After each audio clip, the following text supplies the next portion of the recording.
Hello, this is just a short video, hopefully, it probably will waffle on, of what's gone wrong and what to expect and problems and issues with the VRX Cobra. Now, I have had this since December. So far it's been relatively reliable, I haven't had too many issues. There are a couple of problems, which I will address in the video. Now, I imagine by watching this you are probably considering buying one, or you're stopping by anyway, because you already subscribed, but still. So, small issues. There is duct tape over there. Stop screws from coming out. They come out. They're randomly loose. Don't know why.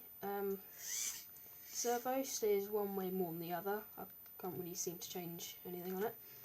It's quite stiff, which is I suppose a good thing as well. Now, more on to the major issues. I had a stone stuck in the gearbox and it has damaged something. There's a hole in the back of the gearbox. I'm trying to make this as fast as possible for anyone trying to buy it, because I understand you probably won't really want to stick around long anyway, because I'm probably boring you already. Still, I have smashed a piece off the ESC fan, which still works, it's just not particularly balanced. Other than that, I have broken, this is actually quite a common thing, not on this specific car, but generally. This aluminium piece here, this is also used in a lot of FDX cars. It was originally plastic and it snapped when I crashed it into a curb. The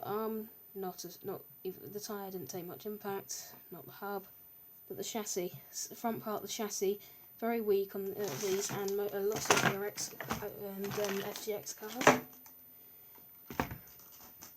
I have seen a couple of other people with a lot of issues with it, especially with sort of gearboxes. Front and rear diff seem to be alright pretty much constantly, but I think it's because the centre diff handles so much more power. I have seen people break drive cups and things like that from jumping it. If you can see, it's more obvious in the rear. The body shell, a lot of people can crack the front and break it. Probably not the worst issue. So it's got a 6 kilo servo, which is kind of adequate. It's not the best. It's got enough torque, barely. But the servo saver does seem to take a lot. It doesn't steer very well at higher speeds. It just sort of steers a tiny bit. Just goes around really large corners. And it doesn't really handle that well. It does handle well, but small issues like that. It's just small things that let cars like this down. I mean, don't get me wrong. I absolutely love using it. It's great fun. It's relatively fast, but small problems like the ESC fan, I suppose that happens a lot. Probably got a rock or something stuck in it. But more serious problems like the gearbox. Supposedly there are hardened gears and gearboxes and all sorts from VRX, but I've never really seen many parts anywhere. This is another problem. I broke the top of the housing when I crashed it, as well as the underside. The screws come off from that. I don't know where it went. Probably my fault. I should have really looked, but I can't replace this. This is just going to be lying around until I find some screws or anything. Now, it has got some good features. It's got a servo saver in there. It's actually saved the servo from breaking.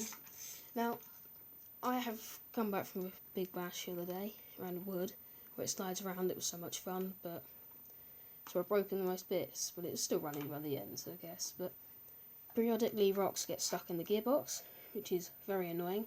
Locks it up completely. And this is another issue. It's not really the end of the world, but it is really frustrating when it happens. I'm not sure if this comes out on camera at all, but underneath there, where the steering goes to both sides, I don't know what it's called, but there's rocks getting stuck underneath there, and every so often it only steers one way, just the servo saver does the other. It doesn't always work very well, and this is not a big issue until you realise if you're going into a tree because a rock's got stuck in there, if you try to steer out the way it won't steer and you'll end up crushing it. Now, I'm not putting anyone off the car, it is great, but there are a few things I'd like to see, a few more parts everywhere, because I've only managed to find a couple of bits and there doesn't seem to be any huge suppliers of parts for the car. I mean, it's still good, don't get me wrong.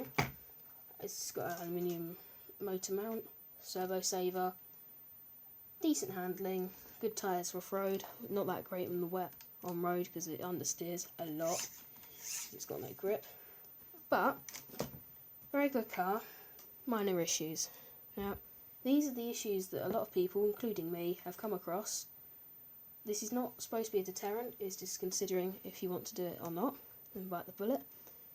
Thanks for watching, see you in another video. This is just meant to help anyone who's buying it out, and thank you for watching.